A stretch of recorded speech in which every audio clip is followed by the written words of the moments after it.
Bismillahirrahmanirrahim. Assalamualaikum warahmatullahi wabarakatuh. Alhamdulillahirabbil alamin wa bihi nasta'in wa ala umuri dunya waddin. Wassalatu wassalamu ala asrofil anbiya'i wal mursalin wa ala alihi wa sahbihi ajmain, amma ba'd. Alhamdulillah, di hari ini kita kembali bisa melanjutkan pembelajaran hafalan kita melalui buku Metode Umi di juz 30. Seperti biasa, sebelum kita memulai pembelajaran, Bapak akan menanyakan kabar kalian terlebih dahulu. Apa kabarnya pada pagi hari ini? Alhamdulillah, luar biasa, tetap semangat, Allahu Akbar. Nah, di hari ini kita akan melanjutkan hafalan kita, yaitu di surat Al-Balad. Karena itu kita langsung saja buka buku Umi hafalan kita. Di halaman 22 kita akan melihat surat Al-Balad, yaitu di sebelah kiri. Di hari ini kita akan menghafal di surat Al-Balad pada ayat 11 sampai ke 16. Sebelum kita menghafal ayat-ayat tersebut, ada beberapa hal yang perlu kalian perhatikan. Di ayat 11 yang perlu kita perhatikan, di sini ada huruf qaf bersukun. Di sini huruf qaf bersukun, ditekan cara bacanya dan dibaca pantul.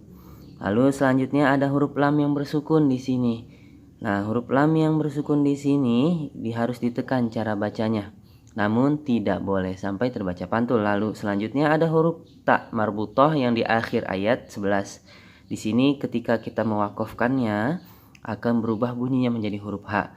Selanjutnya di ayat 12 ada huruf ma yang coret panjang. Di sini harus kita baca panjang 4 harokat. Selanjutnya di sini ada huruf dal yang bersukun. Nah, di sini juga harus kita baca pantul huruf da-nya. Dan selanjutnya ada huruf lam yang bersukun, harus kita tekan cara bacanya, namun jangan sampai terbaca pantul. Lalu di ayat ke-13, akhir ayat 13 dan ayat 12 ini huruf ta-nya berubah menjadi huruf ha ya bunyinya. Selanjutnya di ayat 14 yang harus kita perhatikan ada huruf to yang bersukun, ini harus kita baca pantul. Lalu di sini terdapat domah tain yang bertemu huruf fa, ini harus kita baca dengung yang lama. Begitupun dengan bacaan selanjutnya ada kasroh tain bertemu huruf zal, ini harus kita baca dengung yang lama 3 harokat. Dan di ayat ke-15 terdapat juga fathatain yang bertemu huruf zal. Di sini juga harus kita baca dengung yang lama. Dan ada huruf qaf bersukun di ayat 15. Ini harus kita baca pantul. Lalu selanjutnya di ayat ke-16 terdapat fathatain yang bertemu kembali dengan huruf zal. Artinya kita kembali harus baca dengung yang lama. Dan bunyi akhir di ayat 16, 15, dan 14 ini huruf ta-nya dari ketiga ayat tersebut, ketika kita baca waqaf akan berubah bunyinya menjadi huruf ha. Itulah beberapa hal yang perlu kita perhatikan ataupun kalian perhatikan ketika membaca atau menghafal di ayat 11 sampai 16. Bapak akan contohkan cara bacanya, jadi kalian boleh perhatikan terlebih dahulu. A'udzu billahi minasyaitonir rajim. Falaqtahamal aqabah wa ma adraka mal aqabah fakku raqabah au it'amun fi yaumin dhi masghobah yatiman dha maqrabah au miskinan dha matrabah. Seperti biasa, setelah kita menghafal ayat tersebut, kita langsung mengisi kolom coretan. Nah, di hari ini kita langsung mengisi kolom coretan di ayat 11 sampai 13 dan di ayat 14 sampai 16. Bapak akan contohkan untuk yang kedua kalinya di ayat tersebut. Jadi kalian boleh perhatikan kembali. Falaqtahamal aqabah wa ma adraka mal aqabah fakku raqabah أو إطعام في يوم ذي مسغبة يتيما ذا مقربة أو مسكينا ذا متربة. Kembali kita isi kolom coretan di samping untuk menandakan kita telah menghafal ayat-ayat tersebut sebanyak kedua kalinya. Bapak akan contohkan untuk yang ketiga kalinya, jadi kalian boleh perhatikan kembali.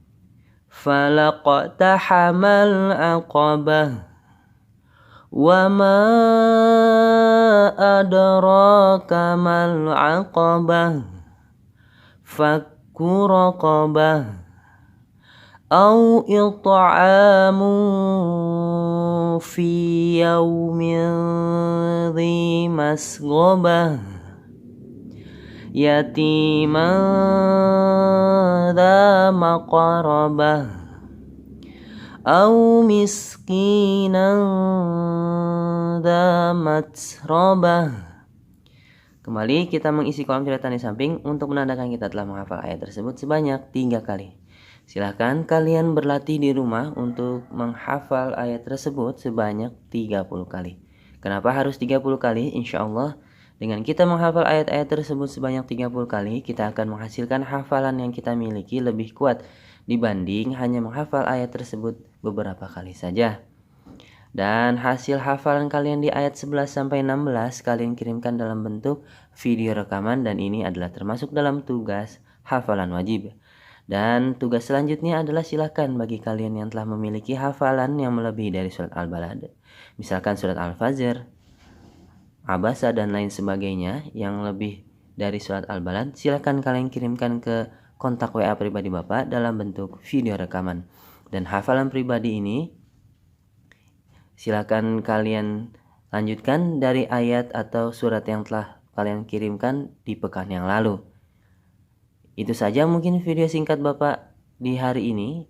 Mudah-mudahan apa yang Bapak sampaikan dalam video ini dapat membantu kalian dalam menghafal surat Al-Balad. Terus semangat dalam menghafal Al-Qur'annya meskipun pembelajaran kita masih dilaksanakan secara online dan belum bisa bertatap muka secara langsung. Akhir kata Bapak tutup video kali ini. Wassalamualaikum warahmatullahi wabarakatuh.